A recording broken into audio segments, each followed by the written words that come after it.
Hey guys, welcome back to our YouTube channel Triveni Ram Vlogs. Please subscribe to my channel. ఈరోజు మనం pizza ఎలా తయారు చేసుకుందామో చూద్దాము. ముందుగా ఒక బౌల్లో వామ్ వాటర్ తీసుకొని 1 టేబుల్ స్పూన్ షుగర్ యాడ్ చేయాలి. అది బాగా మెల్ట్ అయ్యే వరకు మిక్స్ చేసుకోవాలి. అదే టేబుల్ స్పూన్తో ఈస్ట్ పౌడర్ని కూడా యాడ్ చేసుకోవాలి. ఈస్ట్ పౌడర్ అనేది బాగా డిజాల్వ్ అయ్యే వరకు మిక్స్ చేసుకోవాలి. ఈస్ట్ ఎప్పుడు కూడాను హాట్ వాటర్లో కానీ కోల్డ్ వాటర్లో కానీ మిక్స్ చేయకూడదు, ఎందుకంటే అది గ్రో అవ్వదు. కాబట్టి లూక్ వామ్ వాటర్లో మాత్రమే యాడ్ చేసుకోవాలి. 10 మినిట్స్ రెస్ట్ ఇచ్చిన తర్వాత చూస్తే ఇలా ఫర్మెంట్ అయి ఉంటుంది. దానిలో 1 కప్ మైదా పిండిని యాడ్ చేసుకోవాలి. తగినంత సాల్ట్ కూడా యాడ్ చేసుకొని బాగా మిక్స్ చేసుకోవాలి. 1 టేబుల్ స్పూన్ ఆయిల్ కూడా చపాతీ పిండిలా కాకుండా సాఫ్ట్ బాల్లా రెడీ చేసుకోవాలి. ఇది పన్నీర్ పిజ్జా కాబట్టి మనం పన్నీర్ని అన్ని మసాలాలతో ఫ్రై చేసుకొని పక్కన పెట్టుకోవాలి. ఇప్పుడు హాఫ్ అన్ అవర్ రెస్ట్ ఇచ్చిన చపాతీ లాంటి సాఫ్ట్ బాల్ ఉంది కదా, దాన్ని రోలర్ పిన్తో రోల్ చేసుకొని పోర్క్తో చిన్న చిన్న హోల్స్ పెట్టుకోవాలి. అలా హోల్స్ పెట్టుకోవడం వల్ల బాగా కుక్ అవుతుంది అది.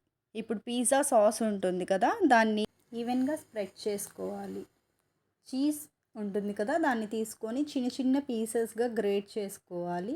అవి కూడా దీనిలో యాడ్ చేసేసుకొని నెక్స్ట్ వెజిటేబుల్స్ ఏవైతే ఉన్నాయో ఆనియన్స్, క్యారెట్, క్యాప్సికమ్, వీటిని కూడా మనకు నచ్చిన షేప్స్లో కట్ చేసుకోవాలి. దాని తర్వాత పన్నీర్ తీసుకోవాలి. పన్నీర్ని ఏవైతే మసాలాల్లో యాడ్ చేసుకున్నామని చెప్పామో అవి అల్లం వెల్లుల్లి పేస్ట్, పసుపు, ఉప్పు, కారం, వీటిని అన్నిటిని మ్యారినేట్ చేసి 1 టేబుల్ స్పూన్ కర్డ్ కూడా పెరుగుతో మిక్స్ చేసి అన్నిటిని 1 మినిట్ ఫ్రై చేసుకోవాలి. దాని తర్వాత ఆరిగానో, చిల్లీ ఫ్లేక్స్, వీటన్నిటిని కూడా యాడ్ చేసుకోవాలి. అండ్ ఫైనల్లీ వీటన్నిటిని తీసుకువెళ్ళి ఒక ఐరన్ ప్యాన్ మీద లో ఫ్లేమ్లో 20 to 30 మినిట్స్లో కుక్ చేసుకోవాలి. లిడ్తో కవర్ చేసుకోండి ఆవిరిపోకుండా. అండ్ ఫైనల్లీ మన పిజ్జా రెడీ అయిపోతుంది. హై ఫ్లేమ్లో కుక్ చేయడం వల్ల రోస్ట్ అయిపోతుంది. అంత బాగా వెజిటేబుల్స్ కూడా కుక్ అవ్వవు, టేస్టీగా కూడా ఉండదు. కాబట్టి లో ఫ్లేమ్లోనే కుక్ చేసుకోవాలి.